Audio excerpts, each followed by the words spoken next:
Welcome to the Real Paranormal Stories podcast with your host, Christopher Buckner. Send your stories to realparanormalstoriespodcast@gmail.com. Royalty-free music provided by Kevin MacLeod and Tabletop Audio. And now, let's take a trip into the paranormal.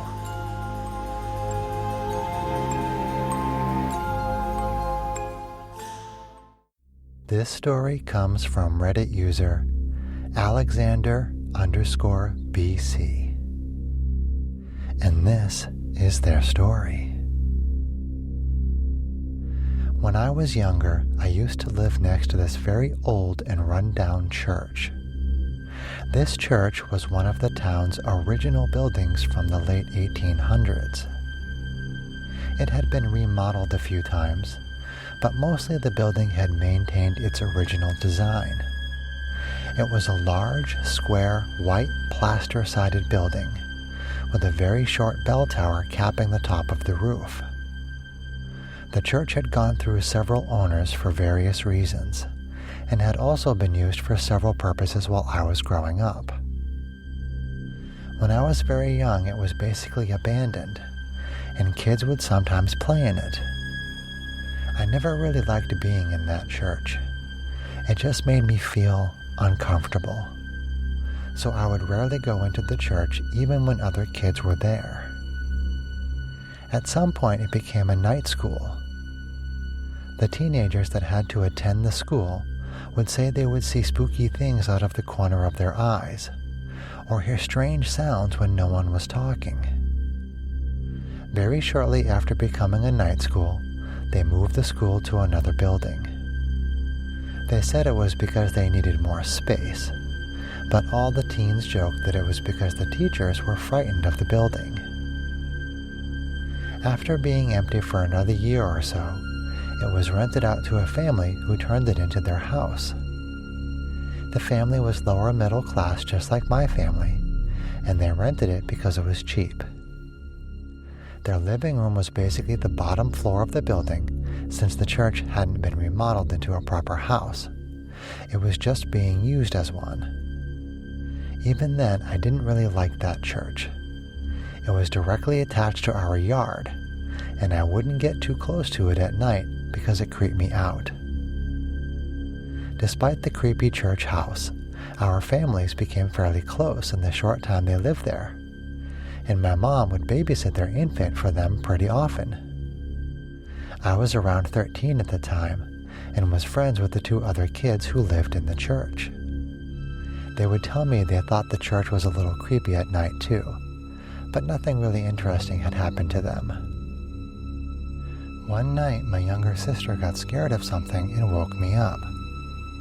She said she heard something weird outside her window and wanted me to check it out for her. Her bedroom window is on the second floor and faces the church. Now, I am not super keen on doing this, but I feel like I have to, so I do it anyway. I get to her window and look outside. To my relief, I don't see anything of interest. No marks on the window, nothing outside in the yard, and no cliched branches rubbing on the window. I begin to tell her it's fine when we both hear what sounds like a baby crying in the distance. I realize it must be the neighbor's baby and tell her not to worry about it. I just think to myself that their baby must be incredibly loud for us to hear it over here. I take another look out the window to see a woman in a red dress walking by the church window, cradling what must have been the baby. I get chills down my spine and look away quickly. I assume it was my neighbor's mom and decide it's time to go back to bed. A few months later, it's the neighbor's turn to babysit us for my mom.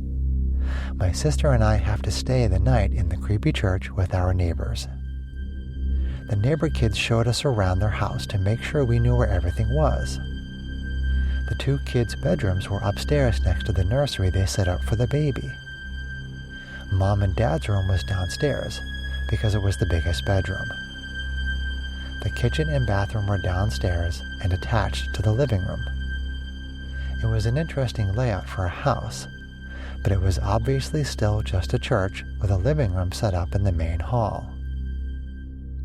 We spent most of the night watching movies and cartoons, and were successfully distracted for the majority of the evening. Eventually, it was bedtime, so we rolled out our sleeping bags and went to sleep in the living room. At some point in the night, we were all woken up by the baby crying from upstairs. It was annoyingly loud. We hoped the baby would just stop on its own, but after waiting for a while, the neighbor kid decided it was time to wake up their parents. The mom came out of their room wondering what was wrong, and we told her the baby was crying. She looked really confused and listened quietly for a moment and obviously heard the baby crying. She then turned around and woke up her husband and said something to him in a frightened tone. It was dark, so we couldn't see much into their bedroom, but after a moment, she came out of their bedroom holding their sleeping baby. The crying baby sounds continued. Her husband comes out of their bedroom holding a broom like a baseball bat and tells us all to stay downstairs. We are all terrified and go into the living room to sit on the couch and wait for him to come back. As he climbs the squeaking stairs, we can still hear the baby crying, while their baby is still fast asleep. Suddenly, the crying stops.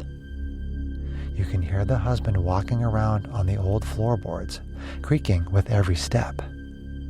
He yells, "Come out or I'll call the police." No response. After a while of creaking floorboards, he comes back downstairs and shrugs his shoulders. "Probably an injured animal or something. Must have scared it away," he says. Despite that, we all spent the rest of the evening by the couch together. They moved away shortly after, and the church remained uninhabited for several years after that.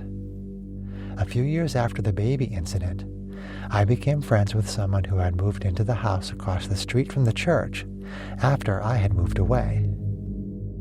When I learned he had lived across the street from where I used to live, I told him how I always hated that church. He agreed, and before I could tell him my story, he told me one of his own. He told me that he had once been getting home late when he thought he heard someone yelling in the distance. He wasn't able to make out any words, but he was sure he heard someone yelling something from far away. He started looking around when he spotted a woman in a red dress circling inside the bell tower of the church, walking where there used to be a floor. His story made me shudder as I remembered the woman outside my sister's window. And that is their story. This story comes from a Reddit user who wanted to remain anonymous. And this is their story. I've been seeing paranormal things since I was a child. I'm 17, which is not a shocker to my family, since a lot of them used to be into witchcraft. Not long ago, I was in the basement waiting for my clothes to be done in the wash cycle, so I decided to wait the remaining 5 minutes down there on one of my grandmother's old chairs. Out of the corner of my eye, I see something move. When I looked up, it looked like an old man with really long nails and sunken dark eyes, pale skin, with balding hair, and he was just watching me. When I called my mother to come down, it wasn't there anymore, so I decided not to say anything. A few weeks later, my grandmother decided to take down a wall in the basement because she started feeling like something was watching her. I then later found out that in the summer, while I was on vacation, my grandmother let a friend of hers have a funeral in our basement for her dead father. The man that the funeral was for looked exactly like the man I saw in the basement. And that is their story. That's the end of Season 2 of the Real Paranormal Stories podcast.